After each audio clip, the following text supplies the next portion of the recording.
ఆయన బీని నుంచి మా ప్రేమ ఆత్మీయత అల్లుకు వెళ్ళిపోయింది. అండ్ అలాంటి నా మిత్రుడికి ఈ రోజున పద్మ అవార్డు రావటం అన్నది సీతారామ శాస్త్రి గారికి అది వన్ని తీసుకోవడం కాదు, తన వన్ని పెంచుకుంది ఆ అవార్డు అంటాను ఆయనకి ఆయన వరించడం ద్వారా.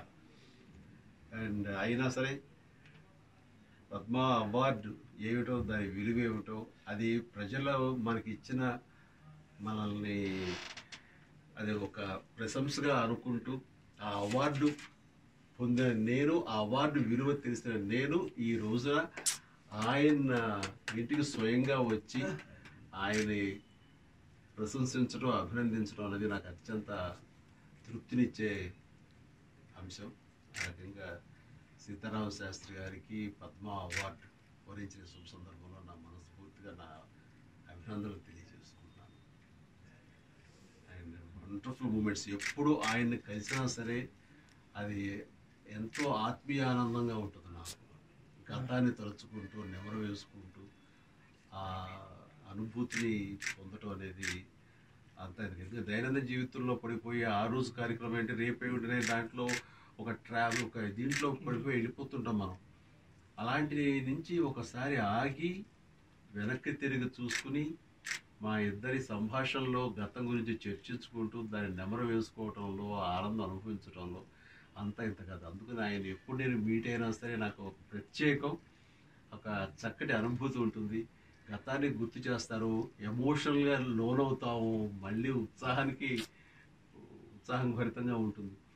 ఆ రకమైన వండర్ఫుల్ ఎమోషనల్ జర్నీ ఆయన నేను ఎప్పుడు కలిసినా సరే.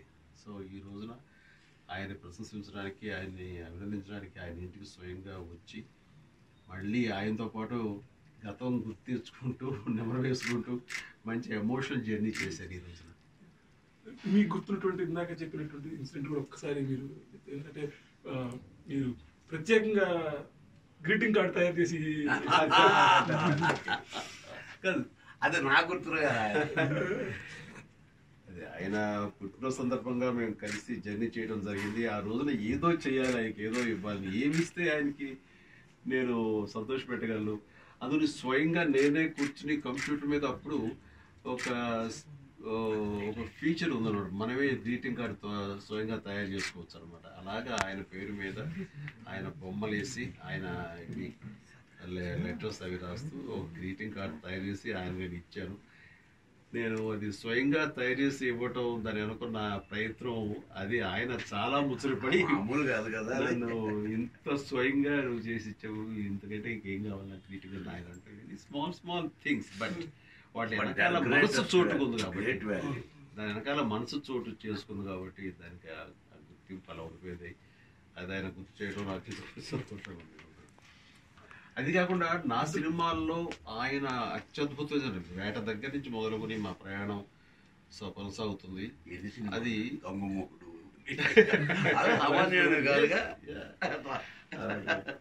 తర్వాత రుద్రవీణలో ఆయన ఇచ్చిన సాహిత్యం నిజంగా హ్యాట్స్ ఆఫ్, ఇప్పటికీ మర్చిపోలేనటువంటి గొప్ప సాహిత్యం. త్రుటిలో నేషనల్ అవార్డు తప్పింది, అది ఇప్పటికీ నాకు బాధగా ఉంటుంది. ఆయన దాన్ని కుట్టిపారేస్తారు, ఏమో మిత్రమా రాకపోతే ఏముంది, నాకు ప్రజల దగ్గర ఇచ్చి ఆ ప్రశంస చాలు, వాళ్ళ గుండెల్లో ఇచ్చిన ఆ సాహితీ పీఠం చాలు, నాకు అంతకనికి ఏముంది అని చెప్పేసి నా సాహిత్యాన్ని వాళ్ళు ఇచ్చినటువంటి ఆ ఇంపార్టెన్స్ చాలు నాకు అంటూ తృప్తి చెందే మనిషి ఆయన. బట్ మాకు మాత్రం దాని నిర్మాతగా నాగబాబుకి కానీ, దాంట్లో నటించిన నటుడుగా నాకు కానీ వచ్చిన అసంతృప్తి, ఆయన మిస్ అయిపోయింది అని. బట్ ఈ రోజున ఉయ్యాలవాడ నరసింహారెడ్డిలో అన్ని పాటలు ఆయనే రాస్తున్నారు. దానికోసం నా నిర్మాత చరణ్ కానీ, సురేందర్ రెడ్డి గారు, నేను కానీ మేము తీసుకున్న నిర్ణయం.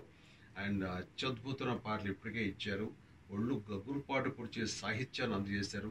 ఈ సినిమాతో ఆయనకి నేషనల్ అవార్డు రావాలి, వస్తుందని ఆశాభావం నాకు చాలా ఇష్టం.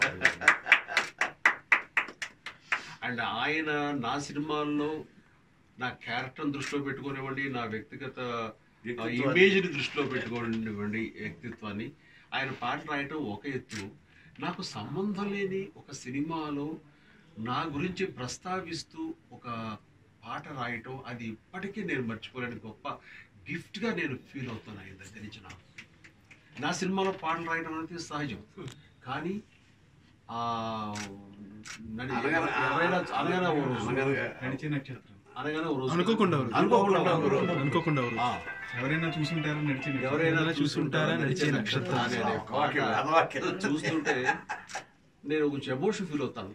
అంత అంత ఒకసారి నా గత జీవితం కానీ, నేను సాధించినవి కానీ, నేను పడ్డ కష్టాలు కానీ, ఇవన్నీ కూడా చాలా అక్షర రూపంలో అందంగా దాన్ని తెలియజెప్పారు ఆయన. ఆయన వ్యక్తిత్వం అంతగా రైతునే పండిస్తున్న మళ్ళీ చేస్తాను మీటింగ్. రైతునే పండిస్తున్న చిరునవ్వు తోట ఉంది. చేసిన మన ఎక్కడ అతిశయోక్తి లేదు. అది నాకు అర్థం ఏంటంటే ఒక అక్షరం అతిశయోక్తి లేకుండా చిరంజీవి గురించి చెప్పమని నేనే చెప్పాలి. రైతునే పండిస్తున్న చిరునవ్వు తోటల్ని, రాజునే పరిపాలిస్తున్న కోటి గుండెల కోటల్ని. ఆ పాట నాకు సంబంధం లేకుండా నా గురించి ఆయన రాయటం అంటే అది నిజమైన నాకు ఒక గొప్ప గిఫ్ట్ గాను నేను భావిస్తున్నాను. అది ఆయన నుంచి నాకు వచ్చినటువంటి అక్షరాశిస్తులుగా నేను దాన్ని తీసుకుని అదొక వండర్ఫుల్ గిఫ్ట్.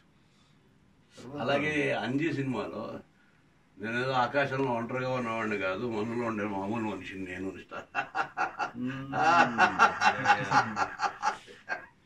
అది ఆ గోల్కొండలో తీసిన పాటలో పిల్లలతో తీసుకొని అవును, అదే అది ఎట్లా లిరిక్ ఎట్లా అరే లేదంత సీను నే సూపర్ మ్యాన్ కాదు, అతి కాబడాయిపోను సింపుల్ గా బతికేస్తాను. నిజం కదా, జిందగీ అన్నది బొత్తిగా చిన్నది, ఒక్కటే ఛాన్స్ ఇది వదిలితే రాదది, హాయిగా ఉండక దేనికి టెన్షన్, లైట్ గా లాగించే బెట్ట లైఫ్ లో ప్రతి పూట, ఎవ సీరియస్ గా లేదు ఫీల్ అయ్యేంత సీన్ ఏముందంట. అవును, ఎప్పుడు అసలు మీరు దూరంగా ఉన్నారు బ్రదర్? ఎప్పుడు లేదు.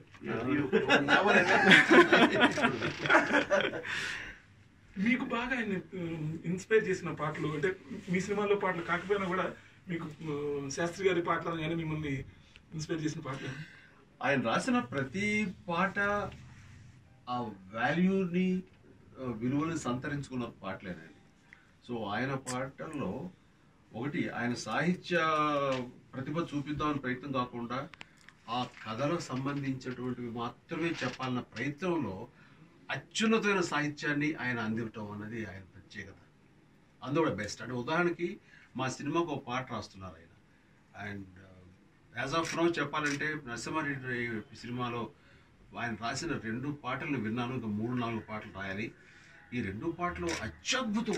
పాట వింటుంటేనే ఒళ్ళు గబ్బురుపాటు పడుస్తుంది, ఇది దృశ్యం చూడకుండా. సో అందులో ఆయన చిరంజీవి ఉన్నాడు కదా అంటూ నా క్యారెక్టర్ని చిరంజీవి అనే పదం వచ్చేలాగా రాస్తే, నిర్మాతగా చరణ్ మన నాన్న గురించి మనమే చెప్పుకోవటం అనేది నాకు ఎందుకో ఇబ్బందిగా అనిపిస్తుంది. అది ఏమైనా మార్చగలరా అంటే, ఆయన నన్ను కుర్రోడు, నన్ను నా మాట కాదన్నాడనే కాకుండా ప్రశంసిస్తూ చరణ్ని అద్భుతం, దీన్ని మించి నేను రాస్తాను అంటే ఛాలెంజ్గా తీసుకోవడం అనేది ఆయన ఉన్నటువంటి ఆ సరస్వతి దీనికి చుట్టుగా అసలు ఇంకా ఎంత రాయగలను ఆయన కాన్ఫిడెన్స్ కానివ్వండి. చిన్న కుర్రవాడు అలాంటి మళ్ళీ మనం స్థుతించుకోవటం, మళ్ళీ మనని పొగుడుకోవటం సమంజసం కాదంటే అతని సంస్కారం అంటూ దాన్ని అప్రిషియేట్ చేస్తూ ఆ కుర్రవాడిని భుజం తడుతూ ఇంకొక పర్యాయ పదం కోసం రాసినప్పుడు అత్యద్భుతంగా రాశారు. మృత్యువే చిరాయు అంటూ స్వయానా చిరాయురస్తు అంటూ స్వయాన మృత్యువే చిరాయురస్తు అంటూ దీవించింది ఉయ్యాలవాడ నరసింహ అంటూ రాసినప్పుడు అసలు అద్భుతం. అట్లాగే హీరోయిన్స్ ఇద్దరు కలిపి నా గురించి ప్రోపగాండ్ చేస్తూ పాడే పాట, ఇవన్నీ కూడా అత్యద్భుతంగా రాశారు. అండ్ అలాంటి ఇంద్రపాట నా కాశీ అదే మణికర్ణిక అంది నా ఈ చిరు కంటిక పేరు రావాలి. అందుకనే అన్ని పాటలు, ముఖ్యంగా నా సినిమాలో అన్ని పాటలు నాకు చాలా ఇష్టం. అండ్ మా యొక్క ప్రయాణం ఈ ఉయ్యాలవాడ నరసింహారెడ్డి సైరా వరకు కొనసాగుతుంది. అందులో కూడా అత్యద్భుత సాహిత్యం ఇచ్చారు. ఆయన ప్రత్యేకించి ఆయనకు ధన్యవాదాలు.